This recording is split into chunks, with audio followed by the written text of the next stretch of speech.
Hello everyone, welcome back to my channel. आज की class में हम करेंगे क्लास 11th हॉर्नबिल बुक का chapter that is the ailing planet the green movement's role, written by Nani Palkhivala. तो सबसे पहले चैप्टर को स्टार्ट करते हैं, बिगिन करते हैं, इसके टाइटल को समझते हैं। एलिंग वर्ड से आप क्या समझते हो? देखिए, एलिंग वर्ड का मतलब होता है बीइंग सिक, बीमार होना, बिकमिंग वीक। जब हम बीमार होते हैं तो हम क्या पड़ जाते हैं? वीक पड़ जाते हैं। अब आप यहाँ पर किस प्लैनेट की बात हो रही है? ऑब्वियसली अर्थ प्लेनेट की बात हो रही है जिस पर हम लोग रहते हैं। ठीक है, ओके। तो पूरे चैप्टर में क्या है, आपको सब कुछ करवा दिया जाएगा। एनसीईआरटी आपको पढ़ने की बिल्कुल जरूरत नहीं पड़ेगी, एक बार मैं बता देती हूँ आपको, बस वीडियो को एंड तक जरूर देख लेना। ओके, तो स्टार्ट करते हैं। एलिंग का मतलब मैं आपको बता रही थी, एलिंग का मतलब होता है बीमारी से ग्रस्त। ठीक है, तो अब हमारा जो ये प्लैनेट है ना अर्थ, वो एक बीमारी से ग्रस्त है। ठीक है, इसको कौन सी बीमारी हुई है? निमोनिया हुआ, टीबी हुआ है? नहीं, ऐसा कुछ नहीं हुआ है। ओके, तो कौन सी बीमारी से ग्रस्त है अभी आपको पता चल जाएगा। ओके, अब जो नानी पालकीवाला है, इन्होंने एक आर्टिकल लिखा है। ठीक है, आर्टिकल इनका पब्लिश हुआ था। ओके, किसमें? The Indian express on November 24 1994। ठीक है, तो नानी पालकीवाला ने एक आर्टिकल पब्लिश की हुआ था इनका इंडियन एक्सप्रेस में। ठीक है, कब? 1994 में एंड 24 नवंबर को। तो जो आर्टिकल है ना, ठीक है, ये इसी के ऊपर था, about the ailing planet. Ailing planet मतलब deteriorating health of our planet, कि हमारे जो प्लैनेट की जो हेल्थ है ना, वो दिन बर दिन क्या होती जा रही है? बिगड़ती जा रही है। क्यों? क्योंकि ह्यूमन बींग्स की एक्टिविटी उसको क्या कर रही है? अपने यूज के लिए, अपने फायदे के लिए पूरा नेचुरल रिसोर्सेज का हम एक्सप्लॉयटेशन कर रहे हैं। ठीक है, उनको लिमिट से ज्यादा यूज कर रहे हैं, जिससे हमारा अर्थ क्या होते जा रहा है? उसकी जो सेहत है, ठीक है, वो क्या होती जा रही है? दिन बाय दिन खराब होती जा रही है। Okay, clear? तो अब हम ये वही पढ़ेंगे कि क्या क्या उन्होंने अपने आर्टिकल में लिखा, पब्लिश करवाया। ओके, तो चलते हैं, स्टार्ट करते हैं। First line is the ailing planet is a metaphor for the earth which is sick due to its declining health with symptoms like depleted forest, poor soil and air, drying rivers. देखिए क्या हो रहा है। Ailing planet जो है, देखिए ailing planet पढ़ते ही हमें पता चल गया कि यहाँ पर पोएट ने कंपैरिजन किया। ठीक है, यहाँ पर प्लैनेट, एलिंग प्लैनेट, बीमार प्लैनेट कौन है? हमारा अर्थ ही है। ठीक है, इसलिए मैंने बोला मेटाफोर, क्योंकि लाइक वर्ड का यूज जो ऑथर है उसने नहीं किया। ओके, तो एलिंग प्लैनेट जो है वो मेटाफोर है, अर्थ के लिए इस्तेमाल हो रहा है, जो कि बीमार पड़ गया है। क्यों? क्योंकि इसकी हेल्थ जो है वो डे बाय डे डिक्रीज होती जा रही है। और उसको कैसे सिम्टम्स है? Like depleted forest. ठीक है, फॉरेस्ट कवर को हम डिप्लीट करते जा रहे हैं, खत्म करते जा रहे हैं अपनी जरूरतों को पूर्ति के लिए। ओके, पुअर सॉइल, ठीक है, एयर क्वालिटी खराब होती जा रही है, सॉइल क्वालिटी खराब होती जा रही है, रिवर्स ड्राई होती जा रही है। ठीक है, root cause is human activities. ठीक है, और इन सबके पीछे की मेन जड़ क्या है? ह्यूमन एक्टिविटीज है। Over exploitation of resources for survival and development. ठीक है, हम अपने रिसोर्सेज का ओवर एक्सप्लॉयटेशन कर रहे हैं, किसके लिए? अपने सर्वाइवल के लिए भी, क्योंकि हमें रहने के लिए भी, क्योंकि जैसे जैसे जनसंख्या बढ़ती जाएगी, है ना, in order to meet the growing demands of the growing population, ठीक है, ट्रीज को काटना ही पड़ेगा। ठीक है, ओवर एक्सप्लॉयटेशन हो रहा है रिसोर्सेज का सर्वाइवल के लिए एंड प्लस डेवलपमेंट के नाम पर भी। Okay, clear? Emergence of green movement in 1972 with the world's first nationwide green party founded in New Zealand। देखिए first marker, one marker question भी यहाँ से बन सकते हैं। ठीक है, आरटीसी वगैरह आ जाए अगर तो। ठीक है, तो इनको आपने याद रखना है। अब मेन रोल जो प्ले कर रहा है इस चैप्टर में, ठीक है, वो क्या है? Green movement. ठीक है, जो चली थी, किसने चलाई थी? World's first nation wide green party, जो न्यूजीलैंड में लॉन्च हुई थी। कब? इन 1972 में, जिसने पूरा तख्ता ही पलट के रख दिया। ठीक है, क्या तख्ता पलट के रख दिया? मतलब कि लोगों का माइंडसेट जो है ना, उसमें एक बड़ा बदलाव लेकर आया। अब वो क्या बदलाव है वो आगे लिखा हुआ है।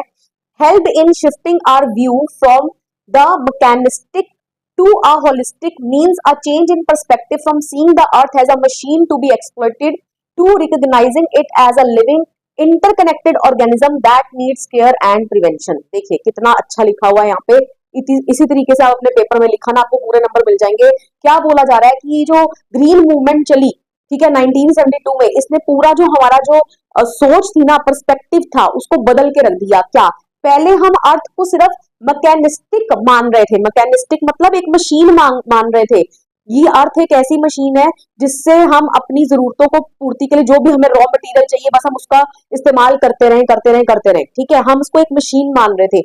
लेकिन अब हमने अपना इस व्यू को शिफ्ट करा। अब हम मशीन नहीं मान रहे हैं अर्थ को, क्या मान रहे हैं? होलिस्टिक। ठीक है, होलिस्टिक का मतलब क्या होता है? यहाँ लिख दिया है कि अब हमने अर्थ को मशीन नहीं मानना है जिसको हम एक्सप्लॉइट करें, बट हम अर्थ को क्या माने? एक ह्यूमन बीइंग। ठीक है, एक लिविंग पर्सन। ओके, लिखे ना, as living interconnected organism that needs care and prevention. ठीक है, जैसे हमारे ह्यूमन बींग के अंदर एक मेटाबॉलिज्म चलता है ना, हम मेटाबॉलिक एक्टिविटीज हमारे शरीर में चलती है तभी हमारा शरीर रन कर पाता है। ऐसे जो अर्थ है वो भी, उसके अंदर भी एक मेटाबॉलिक सिस्टम है, ठीक है, जिसकी केयर करने की, प्रिवेंशन करने की पूरी पूरी जरूरत है। क्यों? क्योंकि अगर हम एक्सेसिव यूज कर लेंगे इसका, ठीक है, तो हमारे लिए ही घातक होगा।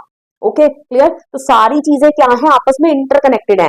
हम ह्यूमंस इस अर्थ के ऊपर आए हैं इसको एक्सप्लॉइट करने के लिए नहीं आए हैं, हमें एक बैलेंस जो है, इकोलॉजिकल बैलेंस, ठीक है, उसको बनाकर रखना है, क्योंकि तभी हम लॉन्ग टर्म सर्वाइव कर पाएंगे इस अर्थ के ऊपर। अदरवाइज तो आप देख ही रहे हो, ह्यूमन की एक्टिविटीज के चलते ड्रॉट आ रहे हैं, ठीक है, फ्लड्स आ रहे हैं, ओके, कहीं सूखा पड़ रहा है, कहीं फ्लड आ रहा है, ठीक है, it's all just because of human activities. Okay, clear? जो हम एक्सप्लॉइट कर रहे हैं अपने नेचुरल रिसोर्सेज को। चलिए अब आगे देखते हैं। We have begun to realize our ethical obligation to be good stewards of the planet and responsible trustees of the plant, लीजिए यहाँ पे planet होगा, ठीक है, and responsible trustees of the legacy to future generation. देखिए क्या मतलब है इसका, अगर ऐसे लाइन याद हो जाती है तो ठीक है, नहीं तो आप ये भी लिख सकते हैं यहाँ पे। देखिए क्या मतलब है यहाँ पे कि अब इस ग्रीन रेवोल्यूशन के आने के बाद, ग्रीन मूवमेंट के आने के बाद, ठीक है, हमारे माइंडसेट में एक चेंज आ गया, ठीक है, वो तो हमने पढ़ लिया। अब इस मूवमेंट ने हमारी आंखें खोल दी है ना, इसने हमारी हमारी एथिकल ऑब्लिगेशंस हमें याद करवा दिए हैं, मतलब कि हमारे मॉरल कर्तव्य क्या बनते हैं हमारे प्लेनेट की टूवर्ड्स, ठीक है, क्या बनते हैं कि हम एक गुड केयर टेक कर रहे हैं, ठीक है, हम अपने प्लेनेट की टेक केयर करें। Okay, and responsible trustees of the legacy to future generation. क्या मतलब? देखो लेगेसी मतलब क्या होता है कि हमें भी जो विरासत में मिला है, ठीक है, अब ये प्लेनेट हम कहीं यहीं से खरीद के तो लेके आए नहीं, ठीक है, हम भी यहाँ आए हैं, हमें हमारे पूर्वजों ने इसको दिया, ठीक है, हम अपने आने वाली जनरेशन के लिए इसको सिक्योर करके रखेंगे, ठीक है। तो यहाँ पर यही है, to ensure future generations inherit a healthy and viable earth, ठीक है, एफजी मतलब फ्यूचर जनरेशन, कि हमने ये इंश्योर करना है कि हमारी जो फ्यूचर जनरेशन है उसको हम हेल्दी, वायबल मतलब बिल्कुल बैलेंस्ड अर्थ दे, ठीक है, प्लेनेट दे अपना, ठीक है, ऐसा नहीं कि वहां डिप्लीशन हो चुका है रिसोर्सेज का, ठीक है, ऐसा नहीं चलेगा। क्लियर? तो अब ये हम कैसे कर सकते हैं, आपने सोशल स्टडी में भी पढ़ा है, सस्टेनेबल डेवलपमेंट को अपनाकर। ओके, आप 10th क्लास में पढ़ के आए हो, ठीक है। Sustainable development was popularised in 1987 by the world commission on environment and development, ठीक है, ये कहीं कहीं 1 मार्कर्स बन सकते हैं, तो आपको याद रख लेना है कि सस्टेनेबल डेवलपमेंट का कंसेप्ट कब पॉपुलराइज हुआ, 1987 में, और किसने पॉपुलराइज किया, world commission on environment and development, ठीक है। अब सस्टेनेबल डेवलपमेंट का मीनिंग आप ऑलरेडी जानते हो, लेकिन मैं फिर भी एक बार यहाँ से पढ़ देती हूँ क्या मीनिंग है इसका। ये लिखा है, development that meets the needs of the present without compromising the ability of future generations to meet their needs, ठीक है, कि हमारी जो डेवलपमेंट है वो इस स्तर पर हो, इस तरीके से हो कि हमारी आज की जरूरतें पूरी हो जाए और हमारी आने वाली जनरेशन को अपनी किसी भी जरूरतों के साथ समझौता ना करना पड़े, ठीक है। लेकिन ऐसा नहीं कि हम डेवलपमेंट के नाम पे आज नेचुरल रिसोर्सेज को इतनी इस हद तक इस्तेमाल कर लें कि हमारी आने वाली जनरेशन को पता ही नहीं है ऐसे नेचुरल रिसोर्सेज जो कभी एग्जिस्ट भी किया करते थे, ठीक है, उन्होंने तो कभी देखे ही नहीं वो, ठीक है, ऐसा नहीं होना चाहिए। Clear? In the zoo at Lusaka, Zambia, Zambia कहाँ है, साउथ अफ्रीका में, okay, is primarily known for a particular exhibit featuring a cage with a notice that reads the world's most dangerous animal. Inside the cage, instead of an animal, there is only a mirror where visitors see their own reflection. अब देखो, ये question पूछ सकता है कि Zambia में जो Lusaka जू है वो किस चीज के लिए फेमस है, तो आपको यही लिखना पड़ेगा। देखो क्वेश्चन तो कहीं से भी बन सकता है, ठीक है। तो ये जू किस चीज के लिए फेमस है, अपने एक पर्टिकुलर एग्जिबिट मतलब जो उसने प्रदर्शनी करी है, वहां पे दिखाया गया है, क्या दिखाया गया है, एक केज, एक पिंजरा दिखाया गया है, ठीक है, और उस पिंजरे के बाहर क्या नोटिस लगा हुआ है, वर्ल्ड्स मोस्ट डेंजरस एनिमल, कि वर्ल्ड का सबसे डेंजरस एनिमल जो है ना इस केज में है, ठीक है। लेकिन जब उस केज के अंदर देखता है इंसान कि कौन सा एनिमल है, तो वहां एक मिरर है, ठीक है। अब उस मिरर में जो भी विजिटर देखने के लिए आ रहा है उसको अपनी खुद का ही इमेज जो है वो नजर आता है। क्लियर? तो इसका मतलब जो वर्ल्ड का सबसे मोस्ट डेंजरस एनिमल कौन है, वी ह्यूमन बींग्स। क्यों? क्योंकि हम अपनी एक्टिविटीज से अपने आसपास के एनवायरनमेंट को पूरे तरीके से क्या करते जा रहे हैं, डिग्रेड करते जा रहे हैं, और हमें ये नहीं पता कि हम इनडायरेक्टली अपना ही खात्मा करने वाले हैं। Okay, clear? Humans have realized the importance of shifting from a system based on domination to one based on partnership, ठीक है। तो इस ग्रीन मूवमेंट ने हमें इतना तो एहसास करवा दिया है ह्यूमन बींग्स को कि हमें एक ऐसे सिस्टम को अपनाने की जरूरत है जो किसके ऊपर बेस्ड हो, पार्टनरशिप के ऊपर बेस्ड हो रेदर देन डोमिनेशन। ठीक है, कि हम ये नहीं कि हम बोल सकते हैं, हम यूटिलाइज कर सकते हैं, हमारे अंदर समझ है तो हम नेचुरल रिसोर्सेज को डोमिनेट करते रहें। जितने भी स्पीशीज हैं, जितने भी जीव जंतु इस धरती पर रहते हैं, हम उनका कोई, उनके प्रति हमारा कोई कंसर्न ही ना हो। ठीक है, और हम एक्सप्लॉइट करते जाए, हमारी एक्सप्लॉइटेशन के कारण क्या हो कि वो स्पीशीज भी क्या हो रही है, एक्सटिंक्ट हो रही है। ठीक है, एक्सटिंग्विश हो रही है। ठीक है, ऐसा नहीं होना चाहिए। तो बोला पार्टनरशिप, संतुलन बना के रखो, क्योंकि जब भी कोई चीज पार्टनरशिप के साथ होगी ना तो वो लंबे समय तक टिकाऊ चलती रहेगी। ओके, अगर एक डोमिनेट करेगा तो वो नुकसानमंद हो सकता है। Okay, clear. Scientists have catalogued about 1.4 million living species with which mankind shares the earth, while biologists estimate about 3 to 100 million other species remain uncatalogued। देखो कितने जीव जंतु, कितनी स्पीशीज है, लिविंग स्पीशीज जो हमारे साथ इस अर्थ को शेयर करती हैं। ठीक है, साइंटिस्ट का क्या अनुमान है, 1.4 मिलियन तो उन्होंने कैटेगराइज कर दी है। ठीक है, मतलब कि अरेंज कर दी है, लिस्ट बना दी है। लेकिन बायोलॉजिस्ट के हिसाब से 3 से 100 मिलियन अभी भी जीव जंतु स्पीशीज ऐसी हैं जिनका तो कहीं नामो निशान ही नहीं है, जिनका कहीं कोई जिक्र ही नहीं है। Okay, clear. Indian member MR LK Jha, MR मतलब मिस्टर था, MR बोल गई मैं, mister LK Jha of the Brundtland Commission raised a crucial environmental question: Are we to leave our successors a scorched planet of advancing desert, impoverished landscapes and an ailing environment? देखिए, अब ये आ जाएगा, ये question किसने raise करा था। ठीक है, या इस क्वेश्चन का वो मीनिंग ही पूछ लेगा, इसका मीनिंग बताओ, बहुत सिंपल, आप लिख लोगे। ठीक है, घबराने की जरूरत नहीं है। ठीक है, अब इंडियन मेंबर थे मिस्टर LK झा, किसके मेंबर थे, ब्रांडेड कमीशन के। ठीक है, जिसका काम था इन्वायरमेंटल इश्यूज को डील करना। ओके, तो अब इन्होंने एक बहुत ही इंपॉर्टेंट क्रूशियल क्वेश्चन रेज किया। वो क्वेश्चन क्या था कि क्या हम लोग अपने सक्सेसर्स के लिए, सक्सेस मतलब आने वाली जनरेशंस के लिए क्या करेंगे, एक ऐसा प्लेनेट छोड़ के जाएंगे जो स्कॉर्च्ड है। स्कॉर्च्ड मतलब देखो, स्कॉर्चिंग मतलब होता है ज्यादा बर्निंग सेंसेशन। ठीक है, जैसे मैंने बोला आज स्कॉर्चिंग हीट है, स्कॉर्चिंग हीट है मतलब आज बहुत ज्यादा तापमान हाई है। तो अब हमारी एक्टिविटी से हो ही रहा है, ग्लोबल वार्मिंग आपको पता है डे बाय डे बढ़ ही रही है, तापमान बढ़ते जा रहा है। अब टेम्परेचर अगर हम इस हद तक, प्लांट्स पेड़ इतने ही काटेंगे, क्योंकि पेड़ क्या करते हैं, हवा को ठंडा रखते हैं। अगर हम प्लैनेट्स को इतनी हद तक काट दें कि हमारा जो टेम्परेचर भी क्या होगा, ऑब्वियसली राइज ही होगा। ठीक है, जी भी नहीं पाएंगे, सहन ही नहीं कर पाएंगे टेम्परेचर को। तो यही बोल रहे हैं कि क्या हमने अपनी आने वाली पीढ़ियों के लिए ऐसा प्लैनेट छोड़ के जाना है जो स्कॉच्ड हो या तापमान इतना हाई हो, ओके, कि लोग बियर ही ना कर पाए टेम्परेचर ऑफ एडवांसिंग डेजर्ट्स। ठीक है, एडवांसिंग मतलब बढ़ते, रेगिस्तान ही बढ़ते जाए बस यहाँ पे। ठीक है, ऐसी लैंड जहाँ ग्रीनरी हो वो खत्म होती जाए लेकिन रेगिस्तान बढ़ते जाए। ठीक है, इम्पोवेरिस्ड लैंडस्केप्स, इम्पोवेरिस्ड मतलब होता है पुअर इन क्वालिटी, जो लैंडस्केप है, जो लैंडस्केप अगर कहीं पे है भी तो वहाँ क्वालिटी ऑफ जो सॉइल इज वेरी पुअर। ठीक है, वैसे ही हमने जमीन छोड़ के जानी है अपने आने वाले लोगों के लिए। एंड एन एलिंग एनवायरमेंट, ठीक है, एलिंग मतलब वही बीमारी से ग्रस्त, ऐसा एनवायरमेंट छोड़ के जाएंगे अपनी आने वाली जो हमारी पीढ़ियां हैं उनके लिए। Okay, clear. तो ये क्वेश्चन उन्होंने राइज किया। अगर वो इसका क्वेश्चन मतलब पूछ ले आपसे तो आप इसका मीनिंग जो मैंने आपको बताया बस उसको ही आप सेंटेंसेस में इंग्लिश में लिख दोगे। क्लियर, कि ऐसा नहीं करना चाहिए और हमें इसका कैसे हम उपाय कर सकते हैं वो आगे आ भी रहा है और आपको पता भी है, आप लिख भी लोगे। एफॉरेस्टेशन करके ज्यादा से ज्यादा पेड़ लगा के, ठीक है, रॉ मटेरियल को जितने भी हमारे नेचुरल रिसोर्सेज उनको एक लिमिट में यूज करके, सस्टेनेबल डेवलपमेंट का कंसेप्ट अपना के, यही सब कुछ लिखना है बस आपको, अगर कोई क्वेश्चन ऐसा आ जाए तो। ओके, अब आगे बढ़ते हैं। According to Lester R Brown, ठीक है, इनकी एक बुक है। ठीक है, इन्होंने एक बुक लिखी है, बुक का बाई चांस नाम टिक करने के लिए आ जाए, ये बुक किसने लिखी है, बुक का नाम पूछ ले कि लेस्टर आर ब्राउन ने कौन सी किताब लिखी है, द ग्लोबल इकोनॉमिक प्रोस्पेक्ट। ठीक है, क्या नाम है, द ग्लोबल इकोनॉमिक प्रोस्पेक्ट। अब उन्होंने उसमें किसकी बात की है, the earth 4 principal biological system are, ठीक है, जो अर्थ के 4 मेन बायोलॉजिकल सिस्टम है, ठीक है, जिसके ऊपर ये अर्थ धरती टिकी हुई है, ठीक है, चल रही है, कहने का मतलब ये साइकिल चल रही है। क्या है, fisheries, forest, grasslands and croplands. ठीक है, अब ये जो चारों है ना, ये क्या, इसके ऊपर क्वेश्चन बन सकता है, वो सीधा पूछ लेगा 4 बायोलॉजिकल प्रिंसिपल कौन से हैं। ठीक है, ये कंसेप्ट किसने दिया, ठीक है, तो यही लिखना पड़ेगा आपको।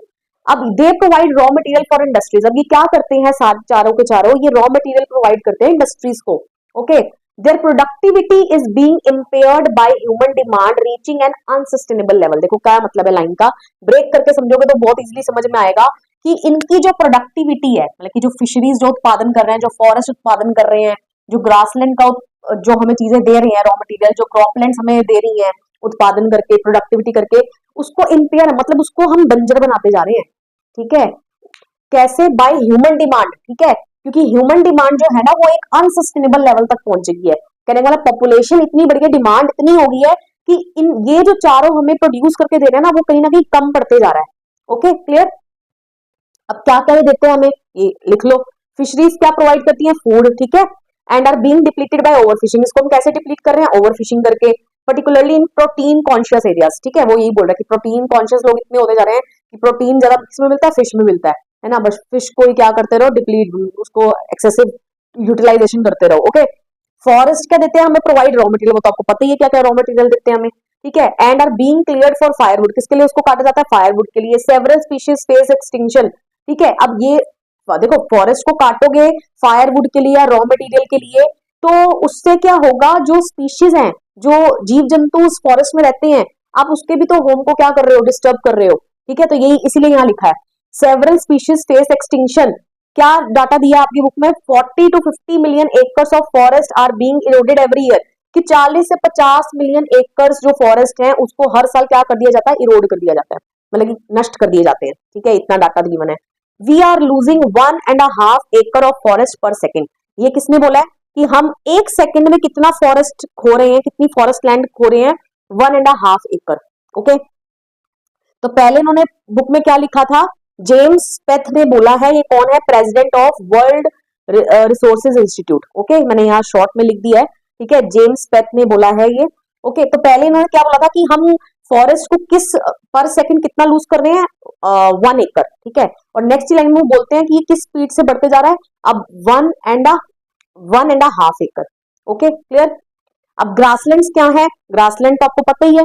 Sports life stock, life stock क्या होते हैं? जितने भी हमारे जो पशु होते हैं, ठीक है, उनको हम चराने के लिए ले जाते हैं ना, ठीक है, तो वही है sports life stock being degraded into wasteland. ये लेकिन वेस्टलैंड में तब्दील होते जा रहे हैं, डेजर्ट्स में तब्दील होते जा रहे हैं ड्यू टू ओवरग्रेजिंग। हम ज्यादा ओवरग्रेजिंग करवा देते हैं। ओके, क्रॉपलैंड्स, अब क्रॉपलैंड्स कहाँ है? जहां हमारा खाने पीने की उपज होगी, ठीक है, provide food but there productivity is declining because of unsustainable agricultural practices and overuse, ठीक है। लेकिन यहाँ पर भी प्रोडक्टिविटी डिक्लाइन होती जा रही है, क्यों? क्योंकि हम सस्टेनेबल प्रैक्टिसेस का इस्तेमाल नहीं कर रहे हैं। ओके, ओवर यूज कर रहे हैं, ठीक है, लैंड के ऊपर ज्यादा बर्डन डाल रहे हैं, ठीक है। तो ये सब चीजें हैं, आपको याद रखनी है। ओके, नेक्स्ट क्या दिया है आपकी बुक में? एक और डाटा लिखा है कि growing use of dungs, dungs मतलब काउ डंग्स, ठीक है, गोबर, ठीक है, for burning deprive soil of an important natural fertiliser. अब क्या कर रहे हैं? देखो, अब हम गाय का जो डंग है, ठीक है, उसको हम यूज कर रहे हैं कुकिंग के लिए, ठीक है, काउ डंग जो है उस पर जलाकर उनको ऊपर हम कुकिंग वगैरह कर लेते हैं। लेकिन वो बोल रहा है कि यही काउ डंग कहाँ जाना चाहिए था? सॉइल में जाना चाहिए था। अगर यही काउ डंग सॉइल में जाता, ठीक है, तो क्या होता? सॉइल की जो फर्टिलिटी है वो क्या होती? इंक्रीज होती। तो यही बोल रहा है कि ग्रोइंग, अपनी डिमांड्स को मीट करने के लिए हम इन डंग्स को यूज कर रहे हैं बर्निंग के लिए, जिससे क्या हो रहा है? सॉइल के अंदर जो एक इंपॉर्टेंट नेचुरल फर्टिलाइजर जाना चाहिए वो नहीं जा रहा। डिप्राइव मतलब वंचित रखना, किसी चीज का ना मिलना। ओके, अब वर्ल्ड बैंक के हिसाब से क्या है कि हमें 5 गुना 5 फोल्ड इंक्रीज करना पड़ेगा अपने फॉरेस्ट एरिया में, ठीक है, अगर हम फ्यूल वुड की डिमांड को मीट करना चाहते हैं 2000 तक। अब तो 2025 आ गया, तो इसका मतलब वर्ल्ड बैंक का ये डाटा ये भी अभी तक बढ़ गया होगा, 5 फोल्ड नहीं, अब तो और कई गुना हो गया होगा, 7 फोल्ड 8 फोल्ड हो गया होगा, ठीक है। नेक्स्ट देखते हैं आगे क्या है आपके चैप्टर में। द आयरनी ऑफ आर्टिकल, देखो आयरनी वर्ड आपके बुक में लिखा नहीं है, मैंने जानबूझ के डाला यहाँ पे, वो पूछ लेगा आपसे ऐसे क्वेश्चन बना के कि क्या आयरनी है आर्टिकल 48A की, क्या है ये। देखो आयरनी क्या है इसके अंदर? आयरनी मतलब जैसा सोचो वैसा बिल्कुल उसको उल्टा होना। ओके, तो अब यहाँ पर आयरनी क्या है? The irony of article 48A of the Indian constitution lies in the contrast between its mandate to protect the environment and the reality that environmental laws are not respected or enforced in India, leading to resource depletion। ठीक है, बिल्कुल इसी तरीके से लिखा ना, पूरे number मिल जाएंगे। क्या मतलब है कि आर्टिकल 48A जो इंडियन कॉन्स्टिट्यूशन का है वो क्या कहता है? उसमें कॉन्ट्रास्ट आ रहा है, आयरनी है तो कॉन्ट्रास्ट आ रहा है, कॉन्ट्रास्ट मतलब उल्टा हो रहा है, ठीक है, बिल्कुल ऑपोजिट हो रहा है। आर्टिकल 48A क्या कहता है? Mandate to protect the environment, ठीक है, मतलब कि आपको ऐसे लॉज बनाने हैं, ठीक है, जिससे आप एनवायरमेंट की प्रोटेक्शन कर सको। लेकिन हो क्या रहा है? एंड द रियलिटी, ठीक है, रियलिटी और मैंडेट में क्या है? अंतर है, ठीक है, डिफरेंस है काफी huge. That environmental laws are not respected, लेकिन रियलिटी में हो क्या रहा है? एनवायरमेंटल लॉज बना तो दिए हैं लेकिन उनकी रिस्पेक्ट कोई नहीं कर रहा। ओके, और enforce in India leading to resource, और उससे क्या हो रहा है? रिसोर्स डिप्लीशन होते जा रहा है। क्लियर? अब इसका एग्जाम्पल देते हुए आपकी बुक में एक लाइन भी लिखी है, मैं पढ़ देती हूँ, let me take the book. ठीक है। हाँ, इसकी लाइन देते हुए देखो आपकी बुक में ये लिखा है, मैं फटाफट से रीड कर रही हूँ, मैंने यहाँ लिखा नहीं। फॉर इंस्टेंस, वो इसका एग्जाम्पल दे रहा है, the constitution says that casteism, untouchability and bonded labour shall be abolish. ठीक है, ये आपने पढ़ा सोशल स्टडी में कि हमारा कॉन्स्टिट्यूशन कहता है कि अनटचेबिलिटी की प्रैक्टिस नहीं होनी चाहिए, कास्टिज्म नहीं होना चाहिए, बॉन्डेड लेबर, आप किसी को बंदोबस्त नहीं बना सकते, लेबर नहीं कर सकते, but they flourish shamelessly even after 44 years of the operation of the constitution. लेकिन ये सब चीजें आज भी, ठीक है, शेमलेसली शरेआम चल रही हैं। ठीक है, 44 years हो गए हमारे कॉन्स्टिट्यूशन को बने हुए। ओके, ये आज भी चीजें क्या है, प्रेवलेंट है।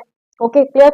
अब आगे क्या दिया है, अब ऑथर ने इस चीज को सपोर्ट, ऑथर कौन है हमारे, नानी पालकीवाला। ओके, इन्होंने अपनी इसको सपोर्ट करते हुए एक और भी लिखा है, क्या लिखा है, the author highlights a parliamentary report, उन्होंने एक पार्लियामेंट्री रिपोर्ट का भी एविडेंस डाला है, ठीक है, आर्टिकल में, indicating a catastrophic depletion of forest. ठीक है, कैटास्ट्रोफिक का मतलब क्या होता है, disastrous.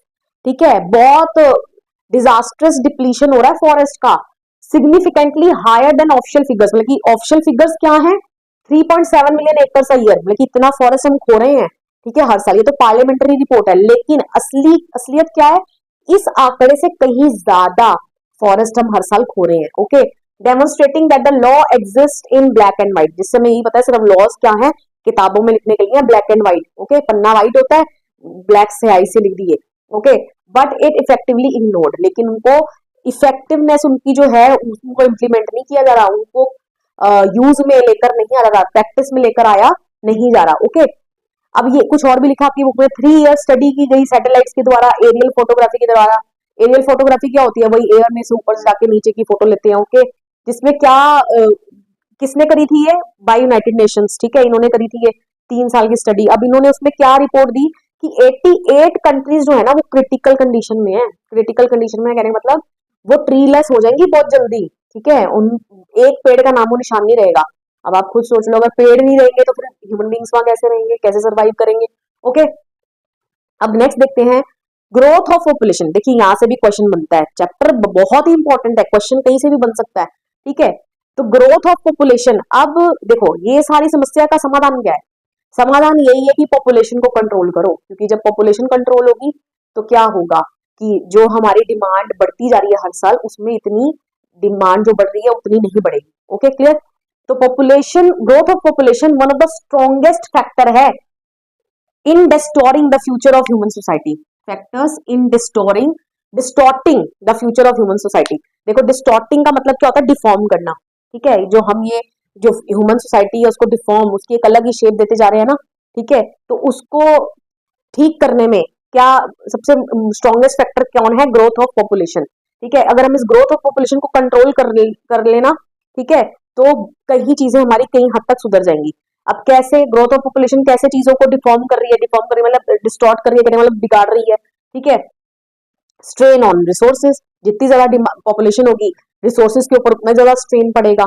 Okay, perpetuation of poverty, perpetuation का मतलब होता है कंटिन्यूएशन। ठीक है, poverty continue to exist. Okay, poverty exist करती रहेगी। ठीक है, कैसे, author links overpopulation directly to poverty, क्योंकि ऑथर ने यहाँ पर डायरेक्टली लिंक करा है ओवर पॉपुलेशन को किसके साथ, पॉवर्टी के साथ, क्योंकि जितनी ज्यादा पॉपुलेशन होगी पॉवर्टी भी उतनी ज्यादा होगी। Okay, the richer gets richer, अमीर लोग तो अमीर होते रहते हैं, and the poor beget children which condemns them to remain poor. देखो क्या मतलब है इस लाइन का, पुअर मैंने सेम लाइन लिख दिया एज इट इज, लेकिन मैं आपको समझा देती हूँ इसका मीनिंग, आप यही चीजें लिखकर आ जाना अपने एग्जाम में। The poor beget children which condemns them to remain poor, क्या मतलब कि जो पुअर है ना उनकी क्या मेंटेलिटी होती है कि हमारे ज्यादा बच्चे होने चाहिए। क्यों, क्योंकि उनको ऐसा लगता है कि जितने ज्यादा बच्चे होंगे तो फ्यूचर में हमारे पास उतने ही सोर्स ऑफ, क्योंकि हर एक बच्चा कमाएगा तो हमारे पास आमदनी के सोर्सेज क्या होंगे, ज्यादा होंगे।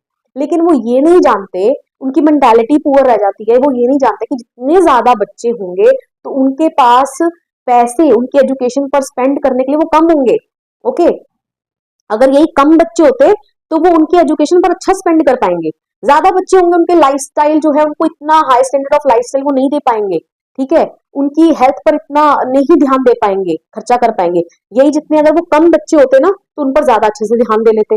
ओके, और ज्यादा बच्चे होने का ये मतलब नहीं होता कि फ्यूचर में आप ज्यादा इनकम होगी आपके पास, ज्यादा बच्चे होने का मतलब है फ्यूचर में ज्यादा अनएम्प्लॉयमेंट होना, क्योंकि जब उनकी पढ़ाई के ऊपर आप पैसा नहीं लगाओगे, उनकी हेल्थ के ऊपर आप अच्छे से पैसा नहीं लगाओगे, ठीक है, तो क्या होगा, अनएम्प्लॉयमेंट बढ़ेगी। ओके, क्लियर, तो यही लिखा है आगे।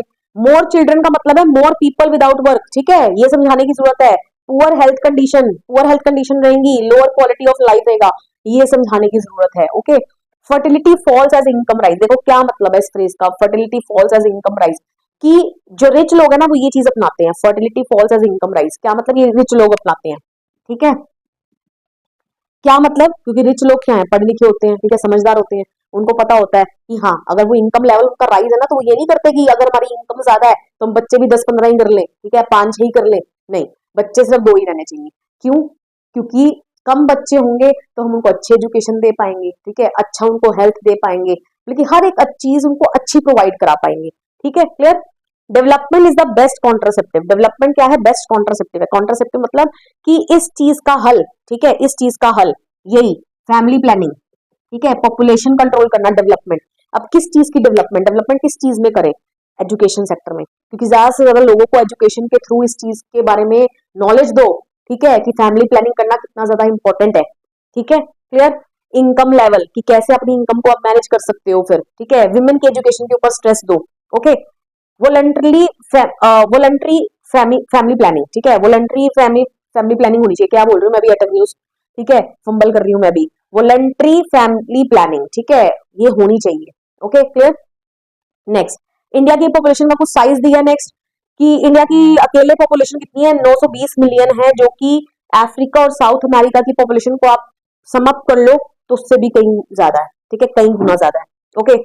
ट्रांसेंडिंग कंसर्न के बारे में लिखा गया है, ट्रांसेंडिंग कंसर्न मतलब क्या है, go further beyond the usual limit of something, ठीक है, मतलब कि ज्यादा हम कंसर्न दिखा रहे हैं, मतलब कि जोर दे रहे हैं किसी की तरफ, हम ज्यादा ध्यान दे रहे हैं, क्या ध्यान दे रहे हैं, the survival not just of people, कि अब हमें तो अब ऐसा ध्यान देना है कि अब सिर्फ लोगों के जिंदा रहने के बारे में बात नहीं करनी हमने इस प्लेनेट अर्थ के ऊपर, बट ऑफ द प्लेनेट, ठीक है, लेकिन प्लेनेट को जिंदा कैसे रखना है, क्योंकि जब प्लेनेट जिंदा रहेगा, हमारा प्लेनेट हेल्दी रहेगा, तो हम उसमें रहने वाले लोग भी क्या रहेंगे, हेल्दी रहेंगे, ओके। अब फटाफट से नोटबुक ले लेती हूँ, क्योंकि आगे का पार्ट मैंने नोटबुक में लिखा है, यहाँ मैं आपके लिए पिक्चर लगा दूंगी, ओके, क्लियर।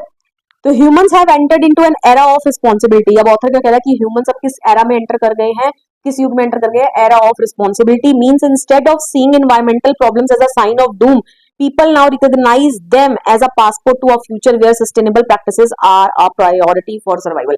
देखिए क्या मतलब है, कि वो यही बोल रहा है कि अब हम एरा ऑफ रिस्पॉन्सिबिलिटी में एंटर कर गए हैं, अब हम लोगों को ये जो इन्वायरमेंटल प्रॉब्लम्स हम फेस कर रहे हैं, इनको हम एज अ डूम ना माने, डूम मतलब अपना अंत ना माने, रेदर ये पासपोर्ट है, किस चीज का पासपोर्ट है, कि इसने हमें एक मौका दिया है, क्या करने का, सुधारने का, ठीक है, किस चीज को सुधारने का, कि कि हम सस्टेनेबल प्रैक्टिसेस को अडॉप्ट कर पाए, ठीक है, हम अपनी प्रॉब्लमों का सोल्यूशन लेकर आ पाए, ठीक है, जहां पर सस्टेनेबल प्रैक्टिसेस को टॉप मोस्ट प्रायोरिटी दी जाए, ओके।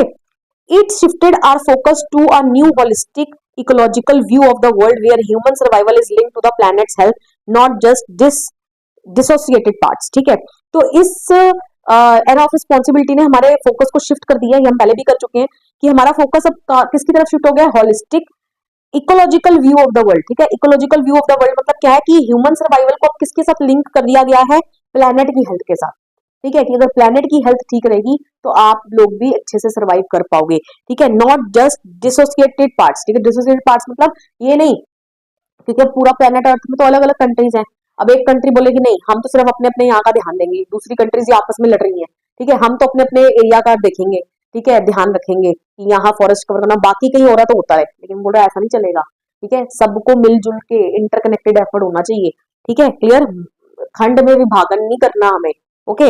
एयर ऑफ रिस्पॉन्सिबिलिटी में क्या है, कौन क्रूशियल रूल निभा रहा है, इंडस्ट्रीज, ओके, कैसे, अब यहाँ पर लिखा हुआ चेयरमैन थे DU पॉन्ट, ये इंडस्ट्री का नाम है, ओके।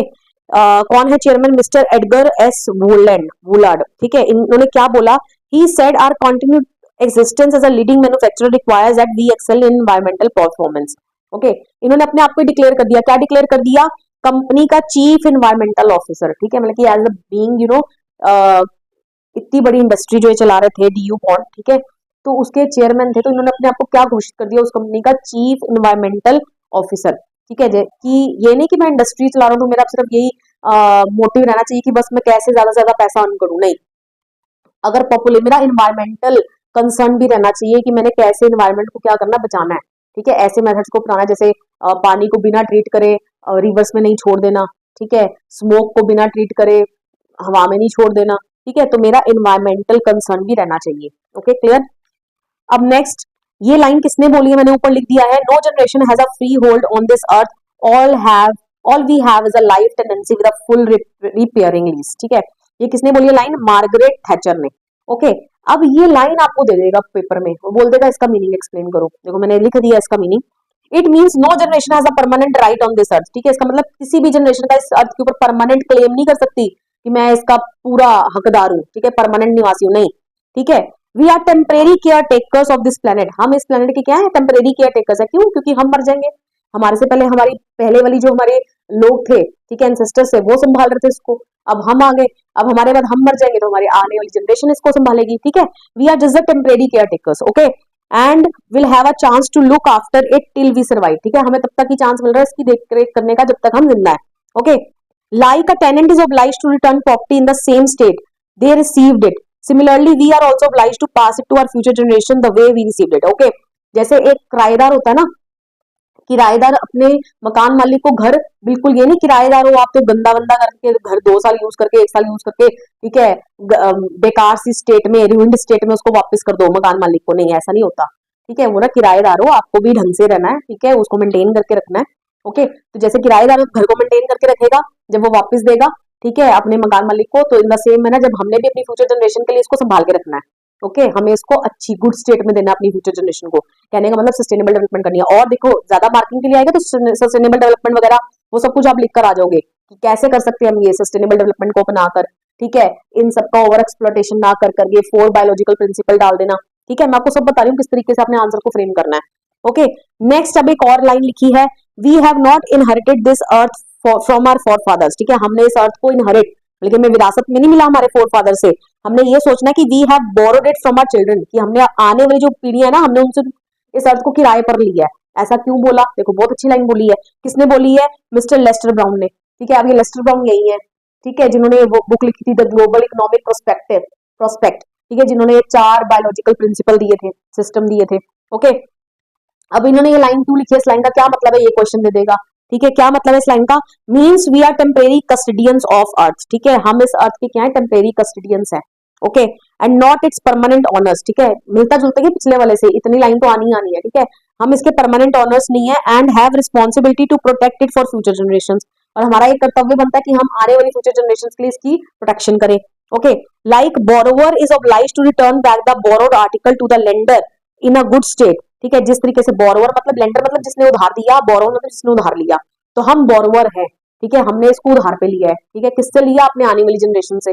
ओके, तो जैसे बोरोवर जो है वो इस चीज के लिए ऑब्लाइज्ड होता है कि वो जो चीज उसने ली है किराए पर, उसको बिल्कुल ही अच्छी स्टेट में वापस करेगा लेंडर को। In the same manner similarly we must preserve natural resources, तो हमने भी अपनी गुड स्टेट में, यहाँ मैं लिखना भूल गई, आप लिख देना, वो पीछे में लिख दिया मैंने। ठीक है, कि हमें भी we are also obliged to pass this to our future generation the way we received it. ठीक है, जैसे हमें अच्छा मिला है ना, ठीक है, वैसे हमें अच्छा देना है वापसी। ठीक है, ओके, तो कैसे कर सकते हैं ये, we must preserve natural resources को प्रिजर्व करके एंड एनवायरमेंट को प्रिजर्व करके, so that future generation can meet their own needs, ताकि आने वाली जनरेशन भी क्या करे, अपनी जरूरतों का पूर्ति कर पाए इस प्लेनेट अर्थ पर। ओके, ताकि आने वाली जनरेशन भी इस प्लेनेट अर्थ से अपनी नीड्स को पूरा कर पाए, सेटिस्फाई कर पाए। ओके, सस्टेनेबल डेवलपमेंट को अपनाकर, ये आपने लिखना भूलना नहीं है। Okay, with this I come to end of this video. I hope सब आपको पूरा चैप्टर समझ में आ गया। एनसीईआरटी आपको बिल्कुल पढ़नी नहीं पड़ेगी। अब कोई भी क्वेश्चन आए, आप बहुत इजीली उसका आंसर फ्रेम करके अपने क्वेश्चन में लिखाओगे। I am damn sure about it. Okay, video पसंद आया, वीडियो को लाइक करिए, शेयर करिए, कमेंट करके बताइए वीडियो आपको कैसा लगा, and please don't forget to subscribe my channel. मिलेंगे नेक्स्ट वीडियो में, टिल देन बाय बाय।